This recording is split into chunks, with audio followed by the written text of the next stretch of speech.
On our planet, there seems to be an infinite number of beautiful places one can visit, with an equal number of spectacular things to admire. It requires nothing more than a curiosity to observe what is all around you. The miracle of nature manifests in countless ways, from breathtaking vistas to the simple movements of a common heifer.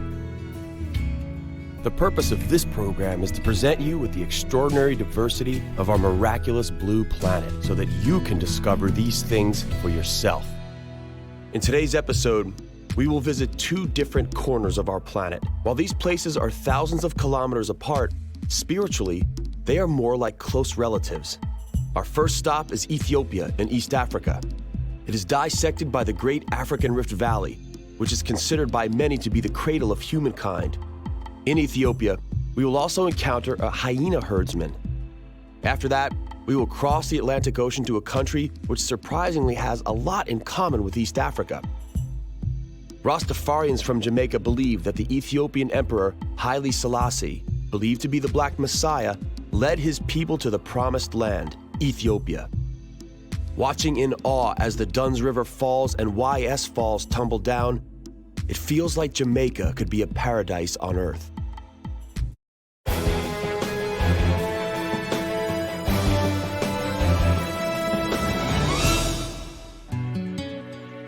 The dawn of human history most likely began somewhere here, by the lakes of the great East African Rift Valley. 5 million years ago, East Africa began parting from the rest of the continent. At the same time, the dense jungle began disappearing and was replaced by pastures, plains, deserts, forests, rivers, and lakes. The landscape became similar to what we see today.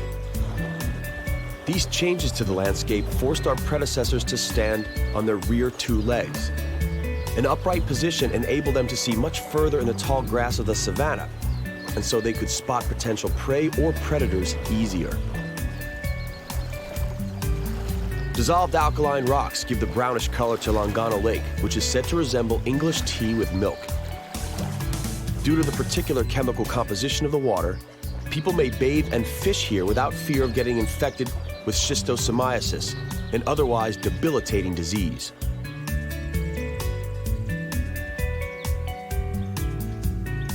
The great East African Rift Valley goes from the Red Sea through Ethiopia, Kenya, and Tanzania, all the way to the mouth of the Zambezi River.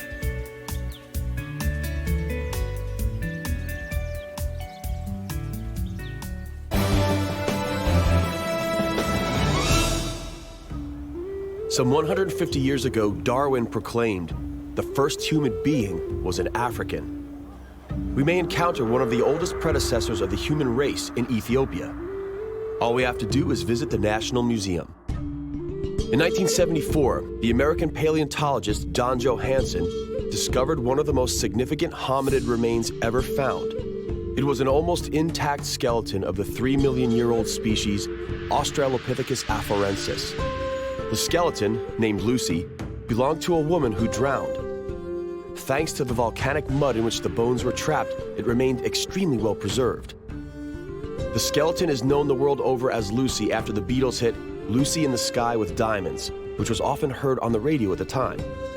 The Ethiopians called it Denkenesh, which may be translated as, "You are amazing." A more recent monument of human civilization can be found on a plain near the village of Tia. These stone stelae were erected sometime between the 10th and 14th century AD. Unfortunately, we still do not know by whom. It may have been a burial site, as some skeletal remains were uncovered nearby, but we haven't deciphered the exact meaning of the carved symbols yet. We may only assume that the wavy lines depict breasts, and the reliefs of swords depict warriors. This mysterious place was added to the UNESCO World Heritage Site list in 1980.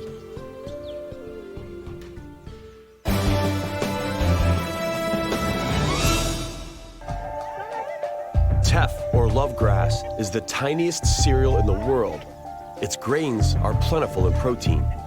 In Ethiopia, it's the staple diet for at least 2/3 of the population. Domesticated animals help the local farmers in its processing. Cattle tread on the harvested grains until the grains are separated from the stems and husks. There's no need for electricity. Dung is a welcome side product of this processing technique. Once shaped and dried properly, it becomes a much desired source of fuel.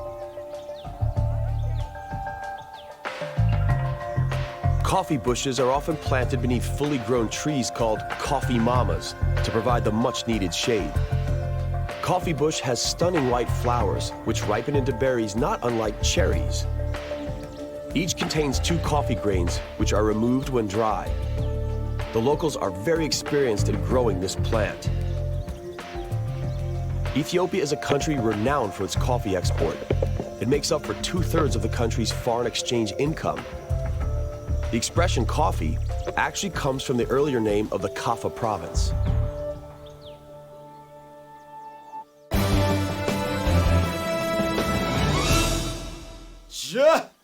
Rastafari, The Rastafarian movement blends aspects of traditional Jamaican faith with elements of the Old Testament. The Jamaican leader, Marcus Garvey, predicted the arrival of a black messiah. When Rastafari Makonnen became Ethiopia's emperor, he accepted the name Haile Selassie. Thus, for many, this prophecy came true. Over 2,000 Rastafarians moved to Ethiopia over the last 50 years. The followers of this peculiar faith do not eat meat or drink alcohol. They revere the sacred plant marijuana and sing songs celebrating the Lion of Judah, as they call their emperor. Eucalyptus trunks, bamboo twigs, and grass for roofing. Over the centuries, the building material and the building style have not changed much in Ethiopia.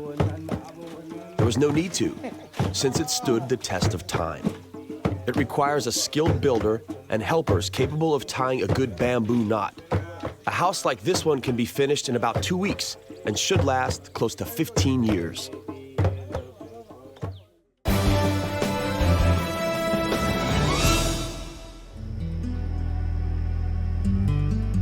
Harare is an historically rich Ethiopian province. Its capital, Harar, is Ethiopia's center of Islamic faith. It lies on important merchant routes connecting the Arab kingdoms and sub-Saharan Africa. The town lies in the Churchill Mountains. Coffee and khat, or mira, are grown in its vicinity. It seems as though everything in the Harare region has to do with this plant. Initially, it requires considerable care, and its growers must wait 3 years to see the first worthwhile harvest. After that, it's harvested monthly. Villagers, growers, and merchants from near and far gather in the town of Awade, where the biggest mira market takes place, sort of like a stock market with precise rules and regulations. The grower brings his harvest to the market, the merchant evaluates it according to quality, and the bargaining ensues. As soon as a deal is made, the bunches are tied into large bundles. And why? The carefully selected shoots of mira, when chewed, release an amphetamine-like stimulant.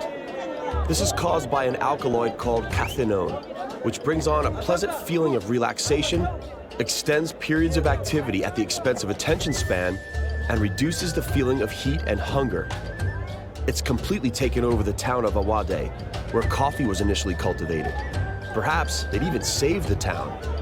Business booms and people prosper. Mira will always be chewed. The tradition is so deep-rooted among the locals that it's almost easier to picture a Frenchman without wine or an Irishman without whiskey than a Harari without this chewable drug. Apparently, chewing mira is now no longer exclusive to men.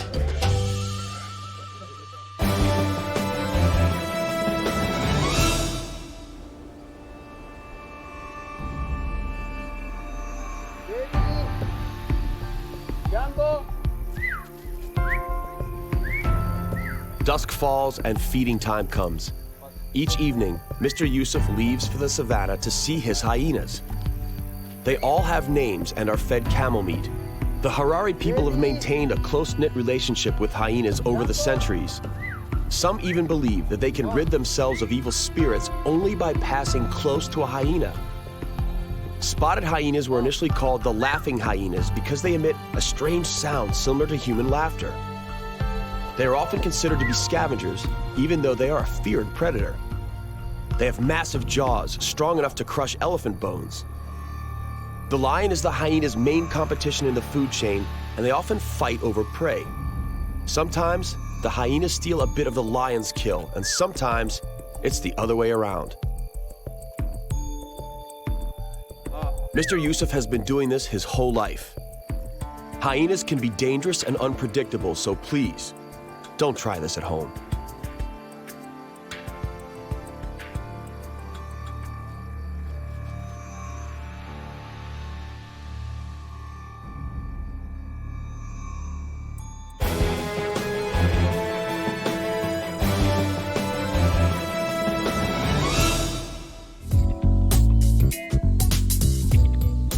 Jamaica lies to the south of Cuba, on the third largest island of the Greater Antilles. It's mostly mountainous, and the foothills are covered in an evergreen rainforest. Here lies the inconspicuous mountain town of 9 Miles. It's pretty similar to its neighbors, but a certain detail has brought it fame and fortune. The most famous reggae singer of all time, Bob Marley, was born here in the year 1945. Bob Marley is an idol, and the locals grow his favorite marijuana, the sacred herb of all Rastafarians and reggae lovers, in his honor. Bob Marley was born right here in this very house. Once you pay a fee, you may stroll where he was learning to walk or examine the collection of golden records and other musical artifacts. BBC declared Marley's song, One Love, the song of the millennium. Bob Marley's exceptional talent was discovered by an English producer from Jamaica, Chris Blackwell. From a poor boy, Bob became an international celebrity. He went so far as to live in one of the best addresses in Kingston. In the end, he ended up here. He died at age 36, and his remains are buried in a tomb not far from the house where he once lived. Here, important chapters of the country's history unfolded. Jamaica was discovered in 1492 by Christopher Columbus. It was then conquered by the Spaniards at the beginning of the 16th century, who wiped out the native Arawak people. In 1655, a decisive battle between England and Spain took place on this very beach, and Jamaica became part of the British Empire. The island gained its independence in 1962 and became part of the Commonwealth. The town of Orcabessa is yet another place sought out by tourists. Ian Fleming, the father of the famous agent James Bond, 007, built his villa nearby this beach, which is inaccessible to the public. Die-hard fans can approach the villa James Bond style, in secret. There's a stunning beach just below Fleming's villa with a fitting name, GoldenEye. Famous filmmakers from around the world come here for vacation.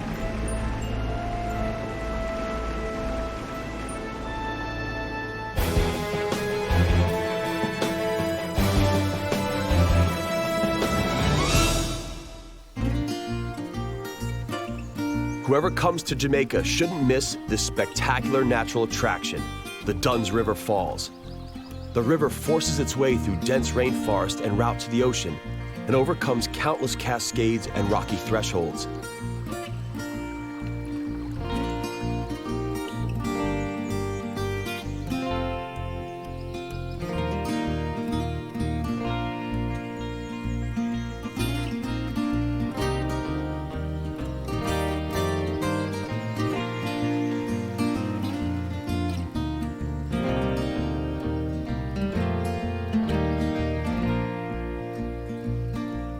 The waterfalls are more than 600 feet high, about 180 meters. A favorite pastime of visitors is climbing to the top.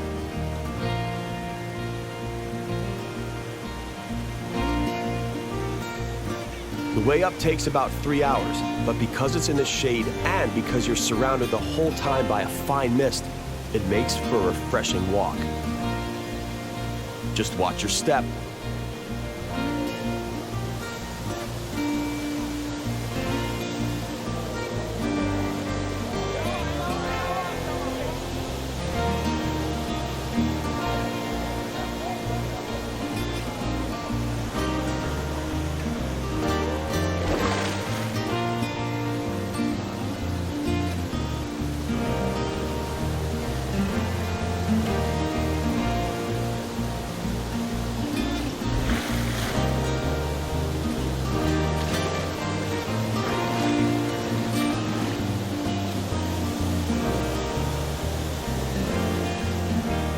It's also a favorite venue for the locals who prefer a quick dip in one of the natural pools or are happy enough with one of the small public beaches down below. Families come here for day trips during the weekend.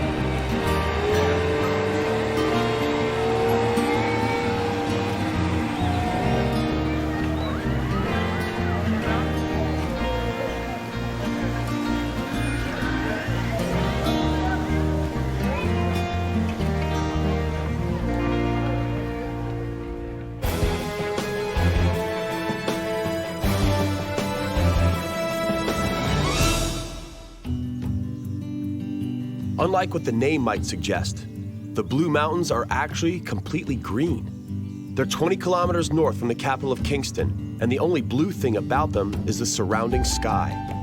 The highest peak here and in all of Jamaica is the Blue Mountain Peak, which is 2,256 meters high. It's also one of the highest points in the entire Caribbean. During clear weather, you can see all the way to Cuba from here.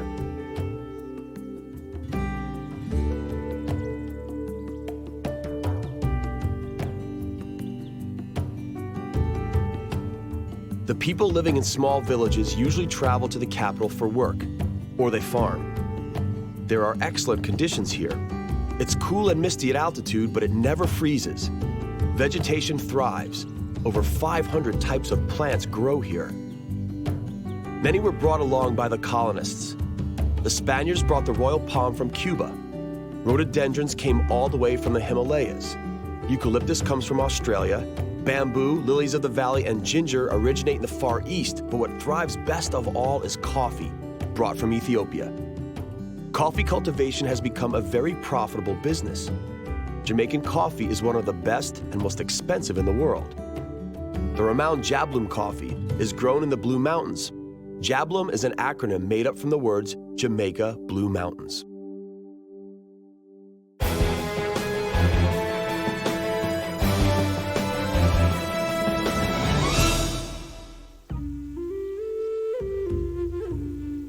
The landscape of southern Jamaica has a somewhat different character than the northern part of the island. The foothills of the Evergreen Mountains are well suited for the cultivation of wheat and for cattle farming.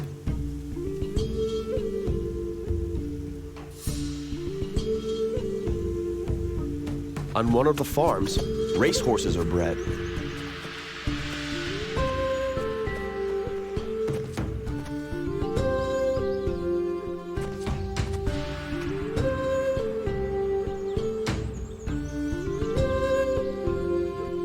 Maroons live in the south of the islands. They are the descendants of black slaves brought over by the British from Africa who managed to escape into the mountains. They fought a long fight for freedom from colonial rule. They celebrate January 6th every year in memory of a peace treaty signed between their ancestors and British colonists in 1739. Part of the celebration is the pilgrimage to the sacred tree Kinda. The name is African and stands for one family.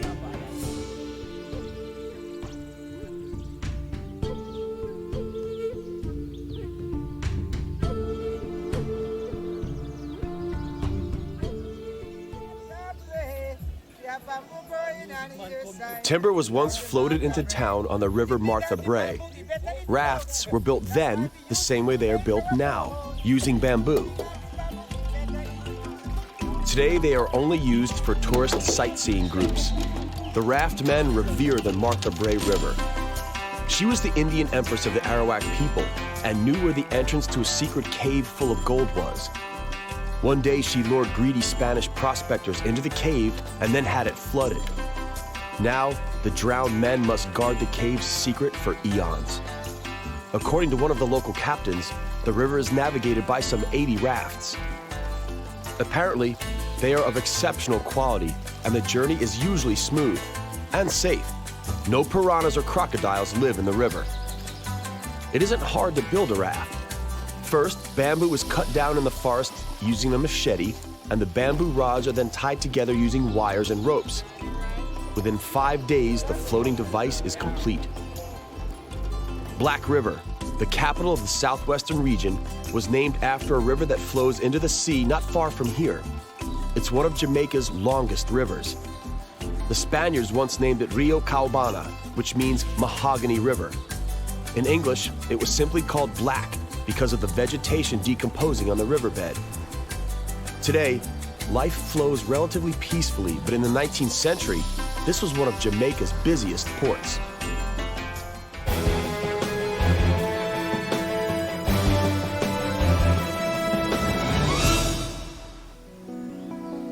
The YS waterfalls lie on the Black River. Their name is composed of the initials of their previous owners, Sir Yates and Captain Scott. Surprisingly, the tourists in Jamaica come to the waterfall only rarely. Mostly locals from the town of Black River find their way up here and come to relax at this remote waterfall. Hopefully this place will resist the boom of the tourism industry as long as possible. Its pristine beauty deserves it. While navigating the Black River, it's possible to reach the Great Morass, or Great Swamps. Mangroves are common tropical trees that grow on the banks with air roots reaching above the water's surface. Mangroves usually grow in river deltas on the seaside. They thrive in water that is neither too salty nor too fresh.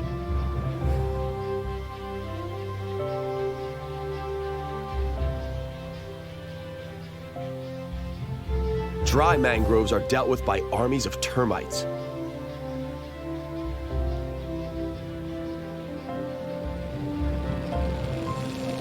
The mangrove wood is very hard, and so, while the tree is healthy, termites don't stand a chance.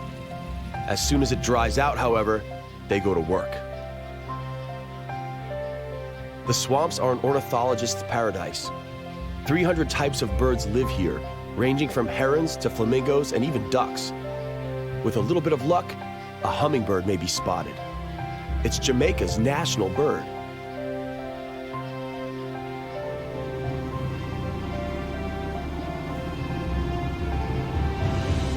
Some 75 crocodiles live on this 44-mile-long segment. Apparently, they're not really aggressive. On the contrary, they're rather shy.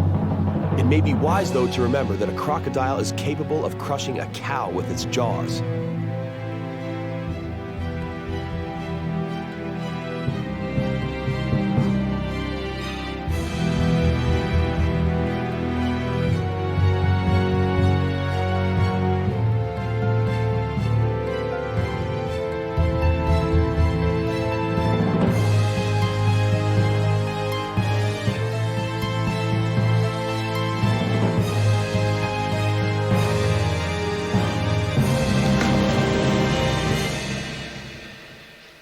Mangroves are extremely beneficial. For example, they are efficient at absorbing carbon dioxide. 1 hectare of mangroves turns 35 tons of waste into oxygen in a single year, an equivalent of what 20 vehicles emit in that same time period.